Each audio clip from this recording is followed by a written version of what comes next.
नमस्कार दोस्तों, UR UPSC में आप सबका स्वागत है। आज की इस वीडियो में हम प्रणब मुखर्जी जो कि पूर्व राष्ट्रपति रहे उनके बारे में चर्चा करेंगे। जैसा कि आप तस्वीर में देख पा रहे हैं, ये हमारे पूर्व राष्ट्रपति प्रणब मुखर्जी हैं।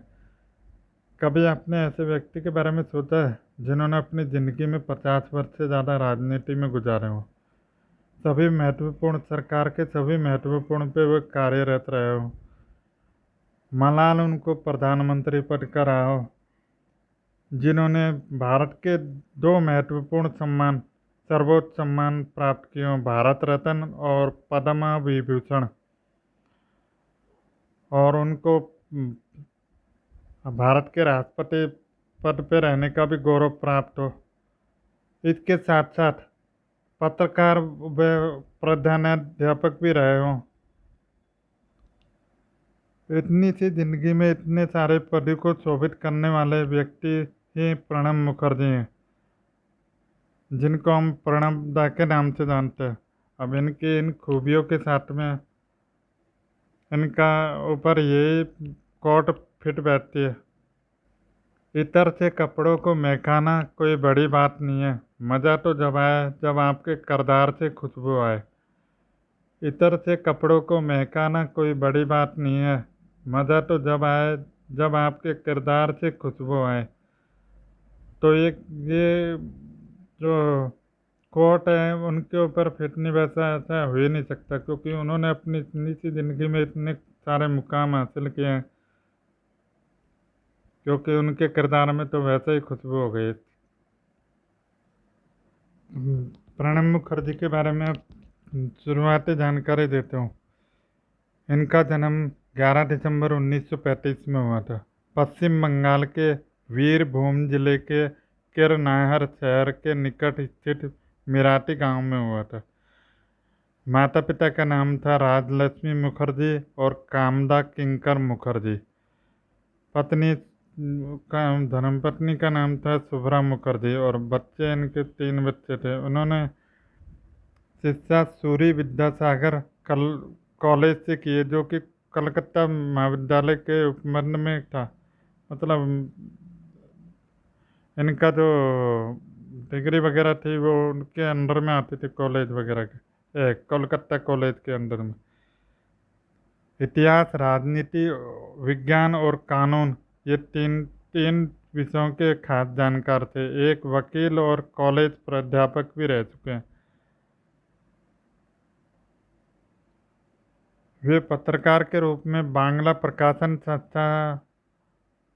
संस्थान देशेर डाक, जिसका हिंदी में मतलब होता है मातृभूमि की पुकार, में भी कार्य कर चुके हैं। बंगीय साहित्य परिषद के ट्रस्टी भी रहे हुए हैं। अखिल भारतीय बंग साहित्य सम्मेलन के अध्यक्ष भी रहे हैं। इन्होंने प्रधानमंत्री पद को छोड़ के लगभग सभी महत्वपूर्ण पदों में कार्य किया है। इनका जन्म 11 दिसंबर 1935 और मृत्यु 31 अगस्त 2020। इनका वैसे तो खून का थक्का जमने के कारण हुआ, का इलाज चल रहा था लगभग 20-25 दिन से, जबकि इनकी रिपोर्ट जांच की गई ऑपरेशन से पहले। ये तो ये कोरोना पॉजिटिव भी पाए गए थे, तो इसी कारण इनकी मृत्यु हुई। इनका राष्ट्रपति का शासनकाल रहा है 25 जुलाई 2012 से 25 जुलाई 2017 तक। प्रणब मुखर्जी के राजनीतिक कार्यकाल हैं, शुरुआत में वो सरकार में आए थे जब भारत के वित्त मंत्री के रूप में कार्य किया उन्होंने 1982 से 1984 तक। भारत के विदेश मंत्री में के रूप में भी कार्य किया 1995 से 1996 तक। वो 84 से 95 के बीच में लगभग वो जो इंदिरा गांधी के ये खास रहे हुए हैं। तो जब इंदिरा गांधी जी की डेथ हुई थी उसी के कारण उसी के बाद में जो राजीव गांधी के जो पद का जो गठ जो राजीव गांधी के जो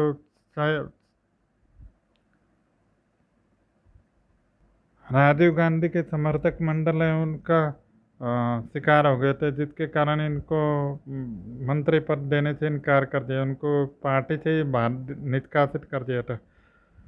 फिर उसके बाद में इन्होंने राष्ट्रीय समाजवादी कांग्रेस का गठन किया था। खैर 1989 में 1989 में, नहीं 89 नहीं, 1989 में उन्होंने उनको फिर से कांग्रेस में विलय हो लिया था, उनकी पार्टी का कांग्रेस में विलय हो गया था। उसके बाद में भारत विदेश मंत्री बने 1995 से 1996। अब आप बोल बीच का गैप का कारण बता दें आपको। फिर भारत के रक्षा मंत्री के पद पे रहे 2004 से 2006। सदन के नेता के रूप में इन्होंने 2004 से 2012 तक कार्य किया। भारत के विदेश मंत्री रहे 2006 से 2009। 2 साल रक्षा मंत्री रहने के बाद में 3 साल इनको विदेश मंत्री का पद भी दिया था। फिर भारत के वित्त मंत्री रहे 2009 से 2012 तक। भारत के राष्ट्रपति के पद पे रहे 2012 से 17।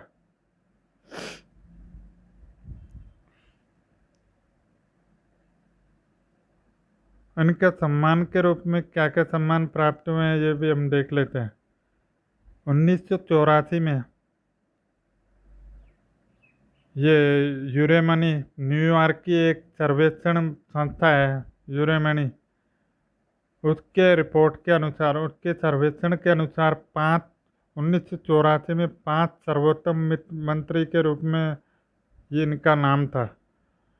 इनको भारत रत्न मिला है 2019 में 26 जनवरी को। इनको पद्मा विभूषण भी मिला है। कब? 2008 में। किस कारण मिला था? सार्वजनिक मामलों के योगदान के लिए। और 1997 में सर्वश्रेष्ठ सांसद चुने गए थे। अब राजनीतिक कैरियर, इनके 5 दशक, मतलब आपको पहले ही बताया कि 50 साल का राजनीतिक कैरियर रहा इनका। उसके रूप में इन्होंने बहुत सारे पदों पे शोभित किया है। सबसे पहले 1969 में कांग्रेस पार्टी के राज्यसभा सदस्य के रूप में उस सदन से मनोनीत किए गए। फिर उसके बाद में 75, फिर उसके बाद में 81, फिर उसके बाद में 93, फिर उसके बाद 99। 1975, 1981, 1993, 1999 में वे फिर से राज्यसभा सदस्य चुने गए। 1973 में वे औद्योगिक विकास विभाग के केंद्रीय उप मंत्री के रूप में भी मंत्रिमंडल में शामिल हुए। इंदिरा गांधी की मृत्यु के पश्चात में राजीव गांधी समर्थक मंडली के शिकार हुए, इसलिए कांग्रेस से बाहर कर दिया गया। इन्होंने राष्ट्रीय समाजवादी कांग्रेस का गठन किया। बाद में सन